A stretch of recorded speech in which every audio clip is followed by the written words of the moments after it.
Monday, everyone. I am mixing things up a little bit with my email list. So from now on, or, we'll see how it goes. But from now on, I'm going to be sending out some video messages to you.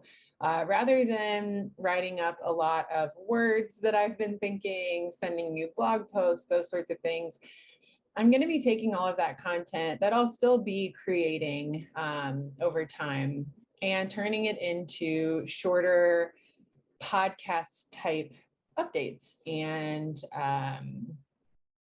thoughts and different ways that I can share information with you all. So today is the first day of that. I know that many of us have inboxes that are just absolutely overflowing with updates and drip campaigns and weekly or monthly newsletters. And while I still think that this is a really great way for all of us to connect, I know that sometimes it's easier to listen. It's easier to, stick in your headphones, listen to something while you're cleaning up your office or taking a walk, or maybe just taking a quick break from whatever it is you're doing during the day. And so I really wanted to make sure that the information that I'm putting out there, the content that I'm creating for you all is more accessible. So feel free to, shut down the video on this. You can walk away from your device and just listen. There is no need to watch. There's no need to be really focused. I'm just here to share some of my thoughts with you this Monday morning, or whenever it is that you're listening to this. Part of the reason I wanted to start off today is because over the last 2 months, as I've shared a little bit on social media and a little bit in my email threads, I have been working with a business coach turned colleague and business partner to really define why I'm here in this world, right? Which is a very tall order, I must say. But it's been 2 months of really diving deep into who I am, what my personal mission in life is, and what the values are that go along with that. Now, I've done different values activities over the years, particularly in the last year, and I've come up with different words that are values of mine. I've really taken a dive into strengths. As most of you know, I'm really into Gallup Strengths Finder. But this was different. This was really, how do I get to the core of how I show up, why I show up, what it is that I want to do, and ultimately from that figure out what is the work that I can't not do, which is what Charlie specializes in, helping people find the work that they can't not do. And so I wanted to share some of that with you today. And I'm going to be sharing more in depth on this topic over the next several weeks. But just to start off with, I wanted to give a high-level overview of what I came up with over the last couple of months.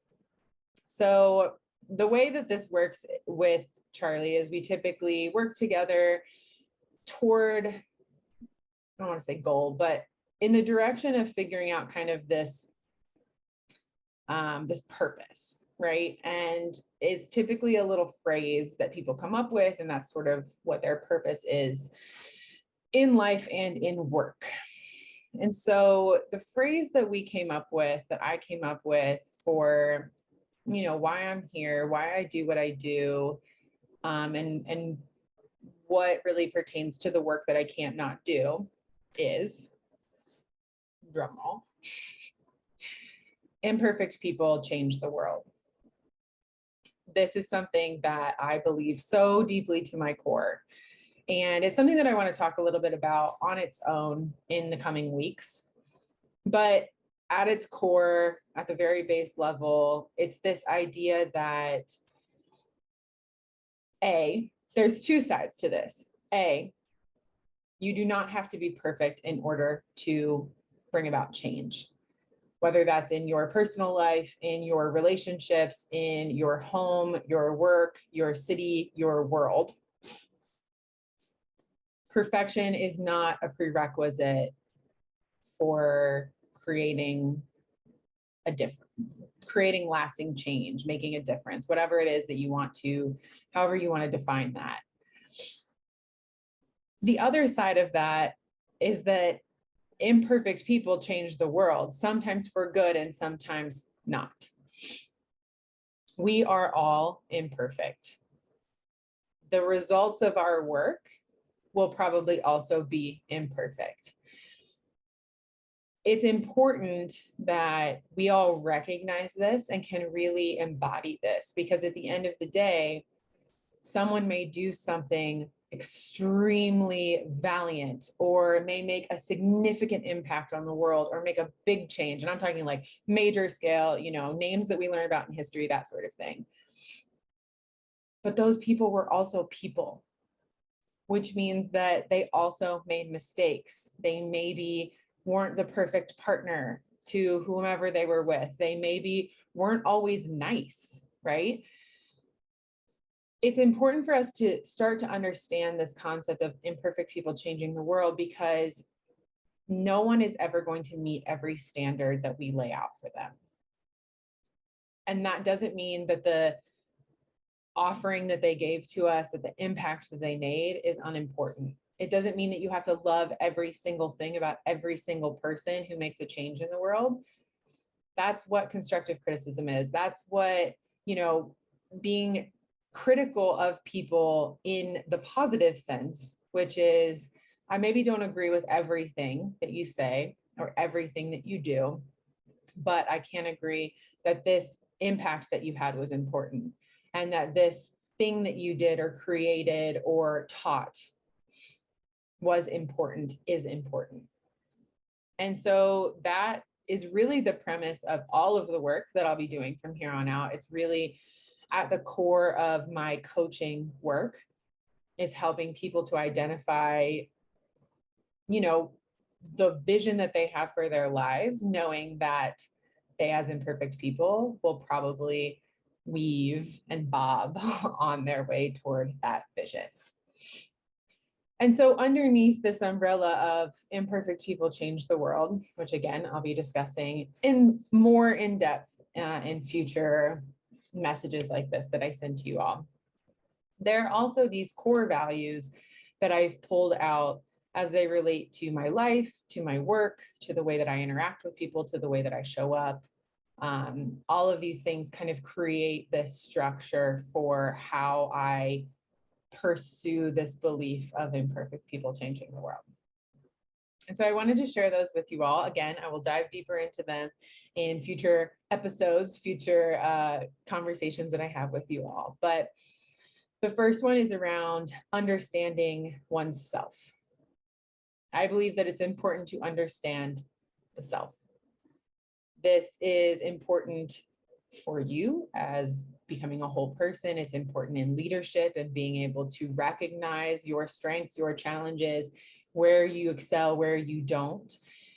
It's important in relationships to be able to communicate your needs, your expectations, and your boundaries. It's also a sense of security, right? Like knowing who you are and how you show up and what your needs are and what your boundaries are. It creates this container for yourself. It creates this sense of security. It's also important in understanding yourself to be able to change your mind. This is something that I'll dive deeper into in later conversations, but understanding yourself allows you to understand where your limitations are. It allows you to understand where your biases are. It allows you to see other opinions, other ideas, other ways of being with curiosity rather than judgment. It's also important to understand yourself because it allows you to better understand others, right? You can see differences, you can see similarities, you can accept and respect those differences and similarities in a way that doesn't feel competitive or judgmental. The second value is everyone needs a cheerleader.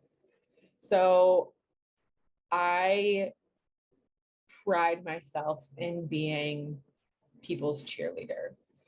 I love to share about people's new ideas and their businesses. I love to connect people and be like, oh my gosh, you need this thing. I have exactly the right person for you.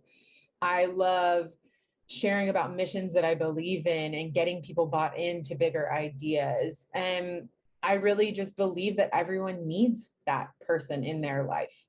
I need that person in my life.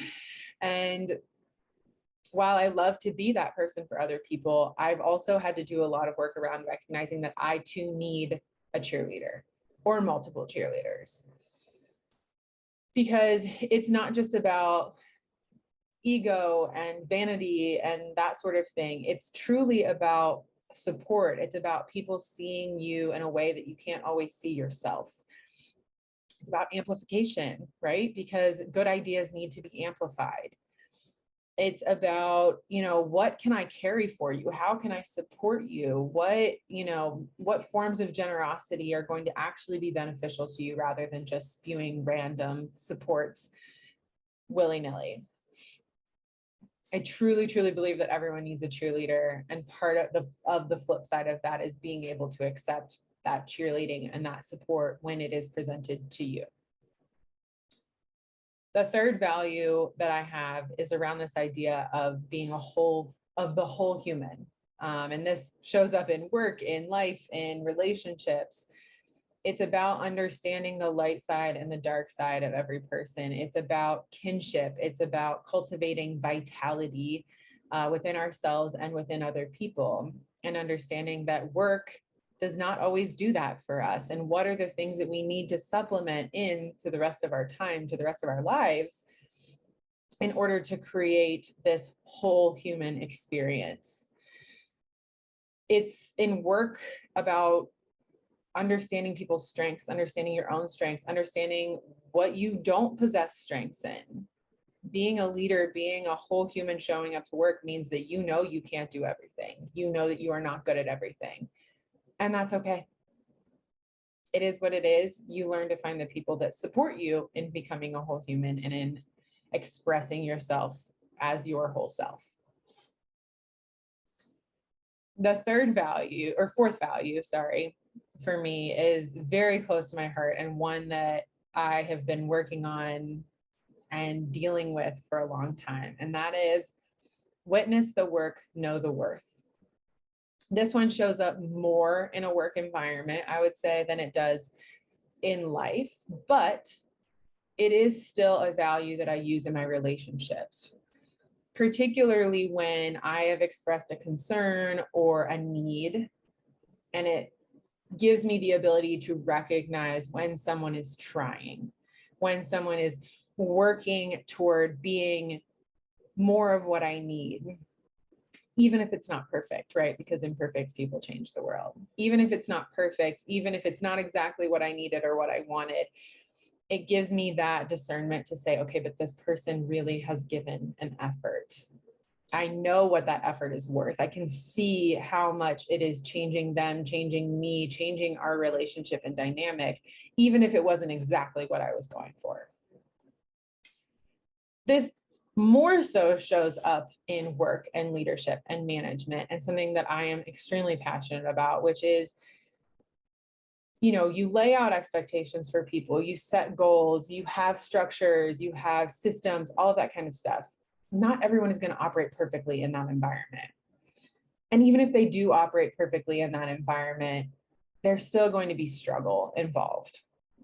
And one of the fastest ways to break someone, one of the fastest ways to lose a good coworker or employee or leader, is to not recognize the work that has been done, even when it wasn't enough, even when it wasn't perfect, even when at the end of the day, we would have liked to see more.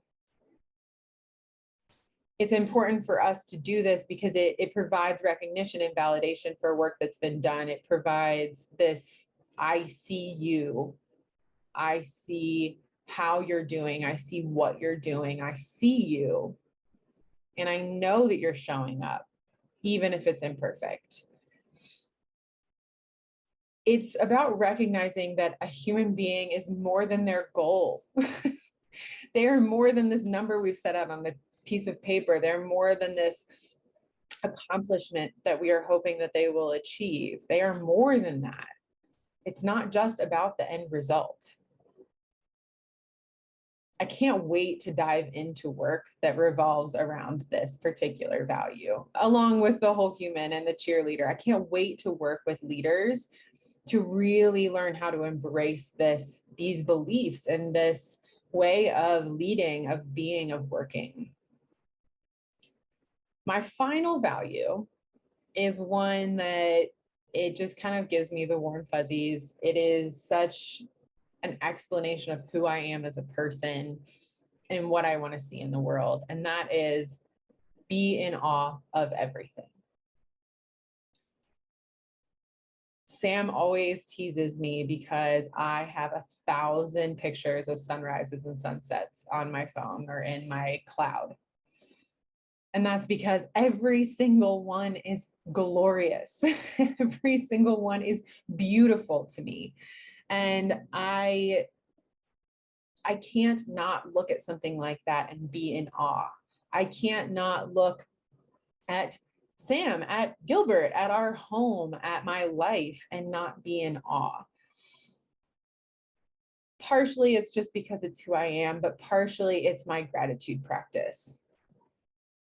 It has allowed me not only to feel grateful for the life that I live and the things that I have and the person that I am, but it also allows me this space to see people or things or whatever that I may disagree with through this lens of curiosity. In practicing this idea of being in awe of everything, I have developed the skills and the ability to look at challenging things with curiosity rather than judgment. Awe gives you that skill. Being in awe helps you find compromise. It helps you find balance. It helps you be empathetic and understand someone else or someone else's situation. It helps you to appreciate diversity of experience, because we're not all going to experience the same things. We're not all going to appreciate the same things. We're not all going to like the same things. But if you can be in awe of someone's culture, of someone's religion, of someone's work ethic, of someone's job, right? Sam and I have wildly different careers. It could not be more opposite, I don't think, if we tried. I am in awe every day of the work that he does. Would I ever sign up to do it? Absolutely not. No way, shape, or form. But I can be in awe of the way that he shows up. I can be in awe of what his work does for society, good, bad, and different. I can be in awe of how he leads and how he plans and how he communicates, even if it's all things that I could never do or would never want to do or wouldn't want to be in that way. Being in awe of everything gives you this ability to be calm, this ability to ride out storms and not get caught up in emotion when things are hard, because it gives you that strength and that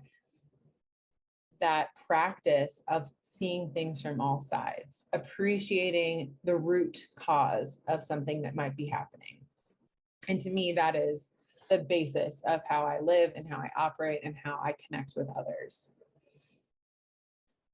And that's it. That's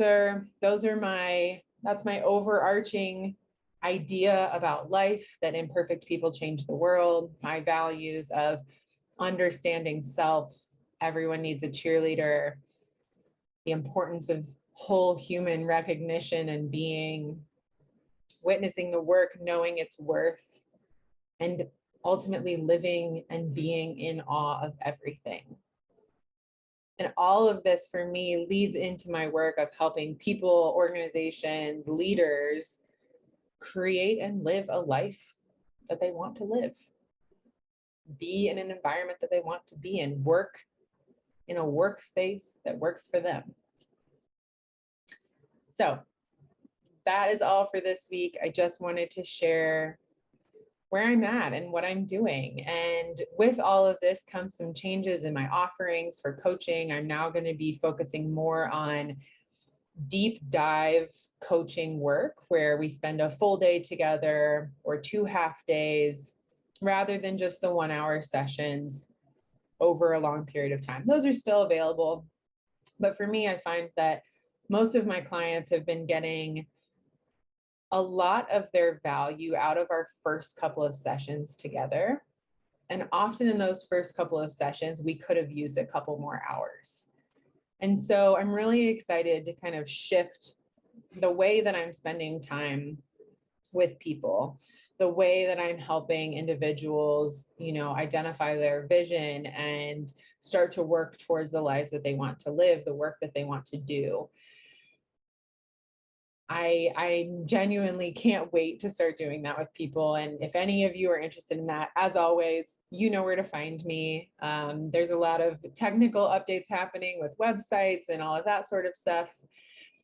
You heard from me a couple of weeks ago about the transition from Talent Hack to Recess. I'm not even sure I'll be using Recess long term, but for the time being, that is where a lot of my coaching stuff and upcoming yoga classes and things like that will live until I finalize my website and getting that all laid out. Like I mentioned, I'm going to be talking through some of my values over the next couple of weeks in videos like this. I'm also going to be sharing a little bit more about the venture that I'm co-creating with my 2 new business partners. That is more geared toward organizations than it is toward individuals, but still might be something really valuable for you and your team, you and your organization, or if you're looking to build something new on your own, it might be useful for that. So more to come in that arena. And I will be back here with you all next week. Have a great one.